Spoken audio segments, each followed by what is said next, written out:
Hello student, MS classes में आप सबका स्वागत है। आज हम लोग जो है कक्षा 10 एनसीईआरटी जो गणित है उसका जो है 5वां अध्याय जो समांतर श्रेणी पर पूर्ण रूप से आधारित है उसमें से प्रश्नावली 5.2 का जो है 15वां क्वेश्चन शुरू कर रहे हैं। पिछले लेक्चर तक इसके हम लोगों ने 14 क्वेश्चन समाप्त कर लिए। वहां से जाकर के आप लोग जो है सारे क्वेश्चन को देख सकते हैं। प्लेलिस्ट बनी है, प्लेलिस्ट पर जाइए, वहां से चैनल को सब्सक्राइब कर लीजिए, प्लेलिस्ट पर जाकर के वहां से सारे क्वेश्चन को कर सकते हैं आप लोग। देखिए 15वां क्वेश्चन का लिखा कि n के किस मान के लिए दोनों समांतर श्रेणियां, दो समांतर श्रेणी दी है, एक ये वाली फिर एक ये, एक में लिखा 63, 65, 67 और दूसरी है 3, 10, 7 के n में पद बराबर है। यानी n का ऐसा मान हम लोग को ज्ञात ये करना है कि ये वाली समांतर श्रेणी का nवां पद और ये वाली समांतर श्रेणी का nवां पद दोनों आपस में क्या होने चाहिए, बराबर होने चाहिए। ऐसा हम लोग को n का मान ज्ञात करना है। तो क्वेश्चन में उसी हिसाब से दिया है कि ये बराबरी होगा ही होगा किसी न किसी पर, तो हम लोग उसको चेक करेंगे। कैसे चेक करेंगे, कैसे हल करेंगे, ये देखिएगा।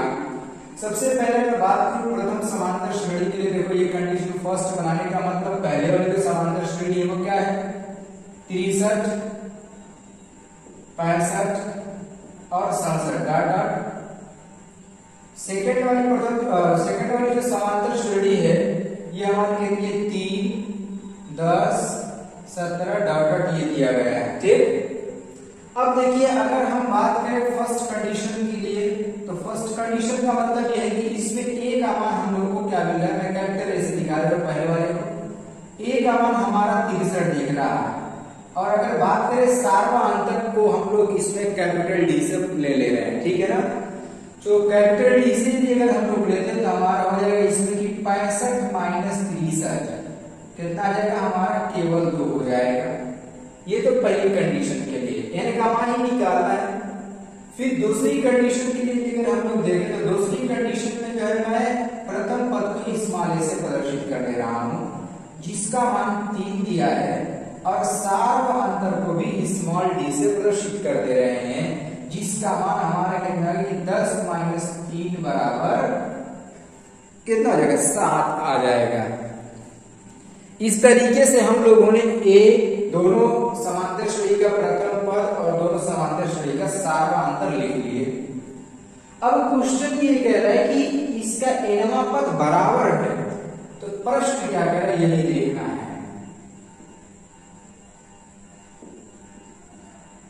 प्रश्नानुसार प्रश्न ये कह रहा है कि a n बराबर a n दोनों का nवां पद कैपिटल A n एक है और दूसरा वाला स्मॉल a n है, दोनों का nवां पद आपस में क्या है, बराबर है, ऐसा क्वेश्चन में बोला गया है। अब देखिए a n के लिए हम लोग क्या नोट करेंगे, इस a n के लिए, इसके लिए अगर हम लोग लिखेंगे वो हो जाएगा हमारा कि a plus n minus 1 into capital D हो जाएगा, और यहां पर है कि a plus n minus 1 into D small d कर लिया जाएगा।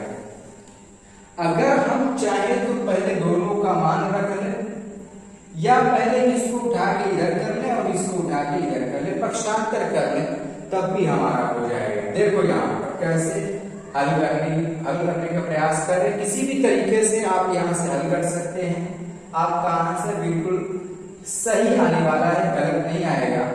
देखो यहाँ से capital A minus small a, इसको मैंने उठा के इधर कर दिया, और इधर हमने लिख दिया कि n माइनस 1 इंटू डी।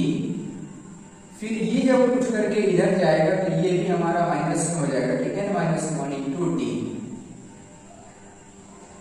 ये उठ करके जो गया ये कैपिटल D रहेगा। ठीक, अब देखो a माइनस 1 इसमें कॉमन है, उसको कॉमन कर लो।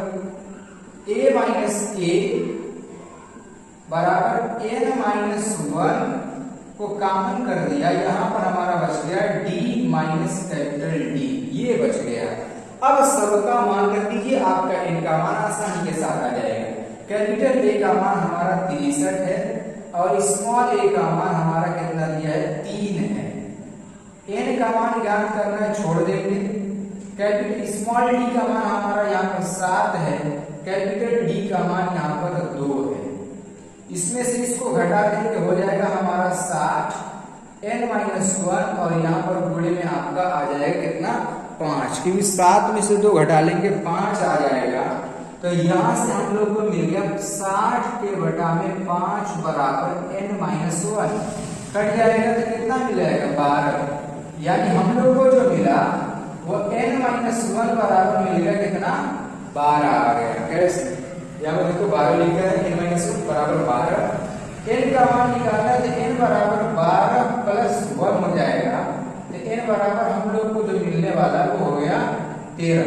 यदि दोनों समांतर श्रेणी का, इस समांतर श्रेणी को इसी तरीके से आगे बढ़ाते रहेंगे और इस समांतर श्रेणी को इसी तरीके से आगे बढ़ाएं तो दोनों का जो 13वां पद होगा वो आपस में क्या हो जाएगा बराबर हो जाएगा। दोनों समांतर श्रेणी का 13वें पद पर जब पहुंचेंगे तो जो भी इसमें संख्या प्राप्त होगी वही संख्या इसमें भी प्राप्त हो जाएगी, एक जैसी संख्या 13वें पद पर प्राप्त होगी। उम्मीद करता हूँ कि क्वेश्चन समझ में आ गया होगा। यदि अगर कहीं डाउट है तो एक बार फिर से देखिए और कमेंट करके अवश्य बताइए। अब देखिए जो है 16वां प्रश्न में क्या कह रहा है, लिखे कि वह एपी ज्ञात कीजिए जिसका तीसरा पद 16 है और जो 7वां पद 5वें पद से 12 अधिक है। यानी इसमें हम लोग को समांतर श्रेणी प्राप्त करना है, एपी एक प्राप्त कर देना है जिसमें तीसरा जो पद होगा वो 16 हो जाएगा और 7वां पद 5वें पद से 12 अधिक है। ये क्वेश्चन में कह रहा है समांतर श्रेणी हम लोग इसमें प्राप्त कर लेंगे। देखिए सबसे पहले क्वेश्चन में जो दिया है वो लिख लेंगे, यानी A3 बराबर हमारा क्वेश्चन में दिया है 16। A3 को हम लोग क्या लिख सकते हैं कि A प्लस 2D बराबर हमारा हो जाएगा कितना 16। इसको बना लो समीकरण नंबर 1 और इसको इसी तरीके से छोड़ दो क्योंकि यहाँ से कोई भी मान प्राप्त होने वाला नहीं है। फिर आगे देखिए लिखिए 7वां पद 5वें पद से 12 अधिक है, यानी ये जो 7 है A7 बराबर यहाँ पर हमारा है कि A7 बराबर A5 प्लस यहाँ पर आएगा 12। ये जो है इससे 12 अधिक है तो इसमें जब जोड़ेंगे तो ये बराबर हो जाएगा। जैसे मैं ये कहूँ जो 12 है 12 या एक तरीके से ये कहें जो 15 है वो 12 से 3 अधिक है तो इसमें 3 जोड़ेंगे तब बराबर होगा। तो उसी प्रकार से यहाँ पर क्वेश्चन करा 7वां पद 5वें पद से 12 अधिक है तो 5 में जो है हम लोगों ने 12 जोड़ दिया, बराबर हो गया हमारा। अब देखो इसमें जब मान रखेंगे तो हमारा हो जाएगा कि A प्लस 6D और यहाँ पर है कि A प्लस 4D बराबर 12 हो जाएगा। A से ये हमारा क्या हो जाएगा कट जाएगा क्योंकि बीच में बराबर का जब चिन्ह होता है और दोनों तरफ संख्याएं एक जैसी होती हैं तो कट जाता है। अब यहाँ पर जो बच गया यहाँ पर ये प्लस है, यहाँ पर जो बचा हमारा 6D बराबर 4D प्लस 12 तो यहाँ से 4D को उठा के इधर कर दो तो 6D माइनस 4D बराबर 12 हो जाएगा। तो यहाँ से जाएगा 2D बराबर 12 तो D का मान हमारा है कि 12 के बटा में 2 से कट जाएगा हो जाएगा 6 आ जाएगा।